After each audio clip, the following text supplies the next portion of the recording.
What's up, beautiful people? It has been a while because this happened. I broke my wrist 5 weeks ago and it threw me. It threw a spanner in the works. And I want to share the learnings that I've gone through in the past 5 weeks. Because as Steve Jobs says, you can't connect the dots looking forward. You can only connect the dots looking backwards. So therefore, you have to trust that the dots will connect and trust in a higher power, karma, truth, the Tao, whatever aligns with you. And I know for myself, every time I move through a period of challenge and struggle, I come out the other side seeing exactly why it happened. And I see exactly why I broke my wrist, which at the time was incredibly inconvenient. And I won't lie, within the first few hours, I was very much in victim mindset. Why did this happen to me? Now's not the best time. All of this, a ton of anger, a ton of frustration.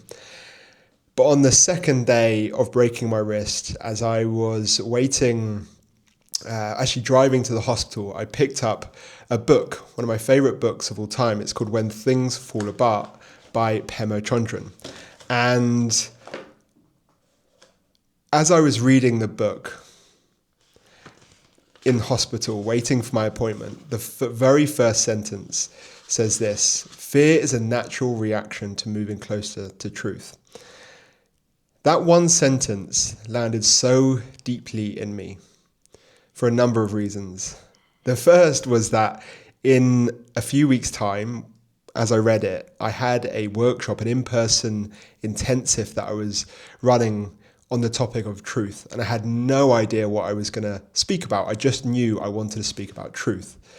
And that one sentence formed the whole essence of that day together, which turned out to be an incredibly profound day. That sentence also closed the loop from an experience I had a number of months before in ceremony, where I had a reaction to truth, where I was in complete fear, complete collapse, and I panicked. And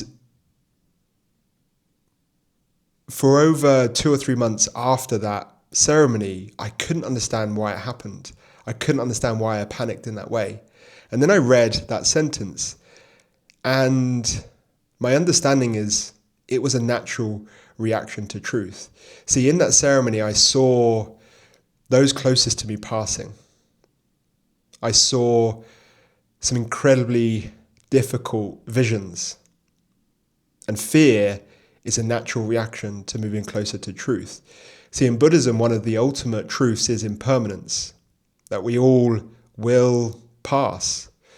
And as this book says, truth is an inconvenience, a massive inconvenience. This truth of impermanence is really the ultimate inconvenience. But it's also the greatest liberator. Another sentence that really stood out from reading this book, and I've reflected on the sentence for many, many days since. It says, only to the extent that we expose ourselves over and over to annihilation can that which is indestructible be found in us. And again, I read that sentence over and over and over again. See, when I broke my hand, I was moving through a lot at the time. We had some financial challenges, some unknown bills, at a time when I put a load of money aside for an investment. Everything kind of reared itself at the same time. It felt like everything was falling apart, which is why I read this book, When Things Fall Apart. And the invite in the book is to continue to expose ourselves to annihilation, to continue to lean in open-hearted, to dismantle our own agenda, to dismantle our own ego's needs of what we think or how we think life should be, and allow the presence, allow whatever is, however inconvenient it is, and lean in to that reality with an open heart, a smile on your face. And that one sentence has been such a gift to me. But not only for me, it has allowed me to hold space for someone incredibly close to me who is moving through unimaginable challenge right now. Someone who I'm holding space for daily, and my anchor in these conversations is this book. And I can so clearly see now, and it's emotional even saying this, I can so clearly see how all these dots connect.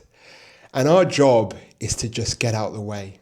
Our job is to just trust implicitly in this unfoldment of life, in the Tao, in the way of things.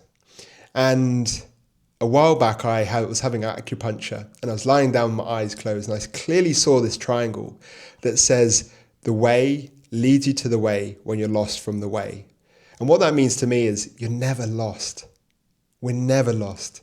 We're just walking the way. Even the thoughts that take us from the way are leading us back to the way. Because what do? What does the frustration, what does getting lost do? It activates a desire. And that desire is a signal to the universe of what we want. And the moment you let go, the moment you say, enough is enough, I can't do this anymore, is the moment you surrender. And that's when the desire is activated. So what this means to me is there's no effort. There's no doing. That's why in the Tao Te Ching, it says, the Tao does nothing, but leaves nothing undone. Another way to say that is nature doesn't hurry, but yet everything is accomplished. There is no hurry. There is no doing. There's no struggle. There's no efforting. There's just living. There's the unfoldment. But we only see that in looking back. Baba Ram Das said it in a similar way. There's a plan behind the plan, behind the plan, behind the plan. And we can try and pretend that we have control over the unfoldment, but actually, if you really think about it, we control very little. But what we do control is how we respond, how present we are, how we show up in the presence of this challenge. So the last thing I'll say in this is don't wish this away. Don't wish away the struggle. Don't wish away time, risk, the challenges, the problems. They're not a bug of life, they're a feature. In fact, if you learn to be grateful, to smile, to be open-hearted through all of this, it also becomes your competitive edge. Because what do everyone else do? They run away, they hide, and they collapse. So my invite to you, my friend, is smile.